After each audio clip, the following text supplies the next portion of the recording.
पहिली गोष्ट, अमोल मिटकरींनी त्यांची अवकात न ओळखता महाराष्ट्र नवनिर्माण सेनेचे अध्यक्ष राजसाहेब ठाकरे यांच्यावरती काही आरोप केले होते. त्यांच्याकडे त्याचे पुरावे नाहीत, पण आम्ही जेव्हा अमोल मिटकरींना घासलेट चोर बोलतो त्यावेळी आम्ही त्याचे पुरावे हातात घेतो आणि मगच त्यांना घासलेट चोर बोलतो. आणि याच्या पुढे उभा महाराष्ट्र अमोल मिटकरींना घासलेट चोर म्हणूनच ओळखणार. 2016 मध्ये म्हणजे हे अमोल मिटकरी विधान परिषदेचे सदस्य व्हायच्या आधी यांचं रेशनिंगचं दुकान होतं आणि या रेशनिंगच्या दुकानाची मालकी यांच्या वडिलांची होती आणि तिथे यांच्यावरती आरोप झाले होते. काही ग्राहकांनी यांच्या विरोधात तक्रार केल्या होत्या. त्या तक्रारीनुसार त्यांच्या त्या घासलेटच्या दुकानावरती, रेशनिंगच्या दुकानावर कारवाई करण्यात आली आणि त्याच्यात त्यांच्यावर जो ठपका ठेवण्यात आला तो अत्यंत महत्वाचा आहे. या संदर्भात त्यांच्या विरोधात गुन्ह्याची सुद्धा नोंद झाली होती.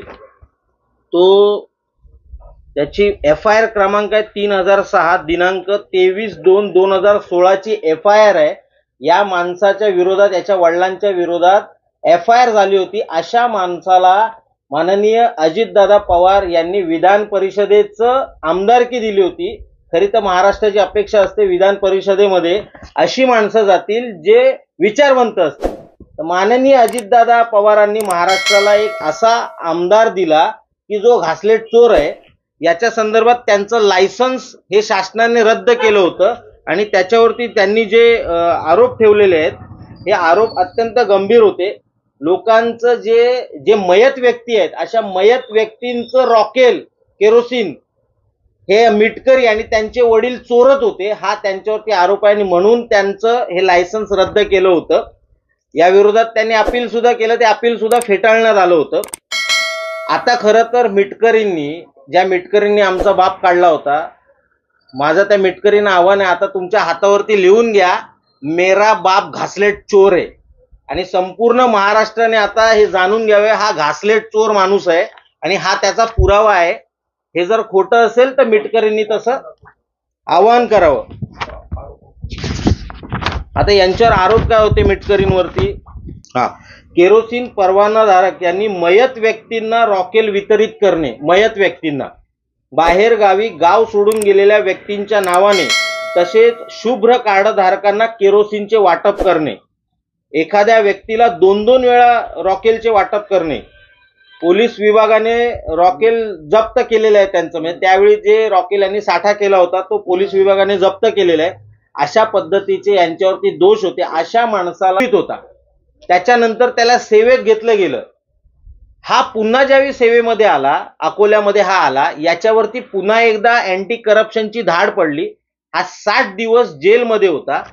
अशा माणसाची नियुक्ती पुन्हा अकोल्यामध्ये व्हावी म्हणून या अमोल मिटकरीने त्यावेळेचे जे मंत्री होते दिलीप वळसे पाटील यांना पत्र दिलंय आणि जे पत्र याने दिलंय त्या पत्रामध्ये प्रवीण लोखंडे बद्दल जी माहिती दिली ती अत्यंत खोटी माहिती दिलेली आहे. इतका खोटारडा माणूस माननीय अजितदादा पवारांनी महाराष्ट्रामध्ये विधान परिषदेवरती पाठवलेला आहे. या संदर्भातले सगळे पेपर्स आमच्याकडे आहेत. हा जो डॉक्टर प्रवीण लोखंडे आहे याची चौकशी झाली होती. कमिशनर जे आयुक्त असतात, सहकार आयुक्त, यांनी चौकशी केली.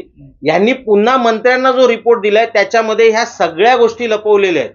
त्याच्यामध्ये जे गेडर म्हणून गेडरांची नियुक्ती करणं वगैरे असलं लिहिलेलं, म्हणजे अमोल मिटकरांच्या पत्रात लिहिलंय की प्रवीण लोखंडेंनी गेडरची नियुक्ती केली. मुळात कोणत्याही उपनिबंधकाला गेडरच्या नियुक्तीचे अधिकारच नाहीयेत.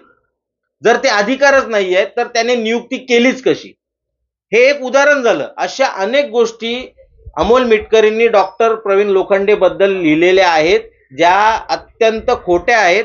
अशा खोट्या गोष्टीवरती पुन्हा त्याची नियुक्ती केली. खरं तर अँटी करप्शनच्या नियमाप्रमाणे एखाद्या माणसावरती अँटी करप्शनचे जर गुन्हा नोंदवलेला असेल तर त्याची पुन्हा त्याच जागी किंवा जिथे लोकांशी त्याचा संपर्क येईल अशा जागी त्याची नियुक्ती करायची नसते. परंतु याच्या नियुक्तीसाठी अमोल मिटकरींनी दिलीप वळसे पाटलांना पत्र दिलं. त्याच्यामध्ये खोटे मुद्दे टाकण्यात आले, प्रवीण लोखंडे बद्दल खोट्या गोष्टी सांगण्यात आल्या आणि पुन्हा त्याला त्याच जागी नियुक्त करण्यात आला. आता त्याचा परिणाम असा झालेला आहे की ज्यांनी ही तक्रार केलेली आहे ते लोकायुक्तांकडे गेलेले आहेत. प्रवीण लोखंडे पुन्हा त्याच जागी आल्यामुळे आता त्याच्या विरोधातले जेवढे पुरावे आहेत ते एक एक पुरावे तो नष्ट करत चाललेला आहे. हे प्रकरण खरं तर त्यावेळच्या सरकारकडे आलं होतं, परंतु त्यावेळी आणि याच्या विरोधात चौकशी सुद्धा सुरू झाली होती, परंतु त्याच्यानंतर भाजप आणि राष्ट्रवादी यांची युती झाल्यामुळे पुन्हा हे सगळं प्रकरण थंड्या बस्त्यामध्ये गेलेलं आहे. त्यामुळे आमची माननीय फडणवीस साहेबांना विनंती आहे, सर्व बाजूला ठेवा, परंतु अशा फ्रॉड आमदाराला, खोट्या आमदाराला, या घासलेट चोराची पुन्हा एकदा चौकशी झाली पाहिजे. हे प्रकरण गंभीर आहे, या प्रकरणाची चौकशी झाली पाहिजे. अन्यथा संपूर्ण महाराष्ट्राला असं वाटेल की भाजप बरोबर युती राष्ट्रवादीची झाल्यामुळे अमोल मिटकरी विरोधातले जेवढी प्रकरणं आहेत तेवढी प्रकरणं दाबण्यात आलेली आहेत.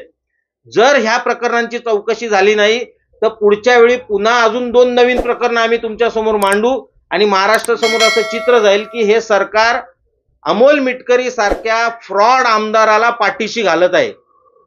कधी गुन्हा दाखल झाला अमोल मिटकरींवर? गुन्हा कधी दाखल झाला? घासलेट आणि रॉकेट संदर्भात तुम्ही बोलताय. तो जो गुन्हा दाखल झालेला तो 2016चा आहे, म्हणजे विधान परिषदेचे आमदार व्हायच्या आधीचा गुन्हा आहे. त्यामुळे ज्यावेळी तुम्ही एखाद्याला विधान परिषदेचा आमदार बनवता त्यावेळी त्याची ढोबळ चौकशी तरी करता. इथे माननीय अजितदादांनी कोणतीही चौकशी न करता या घासलेट चोराला विधान परिषदेसारख्या वरिष्ठ सभागृहाचा आमदार बनवलेले आहे.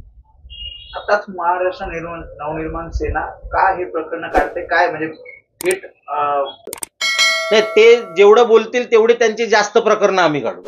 त्यांचे संपूर्ण फाईल आहे आमच्याकडे, जवळपास 20 ते 25 प्रकरणं त्यांच्या भ्रष्टाचाराची आहेत. जसं ते बोलतील तसं त्या त्यावेळी आम्ही एक एक फाईल बाहेर काढत जाऊ त्यांची.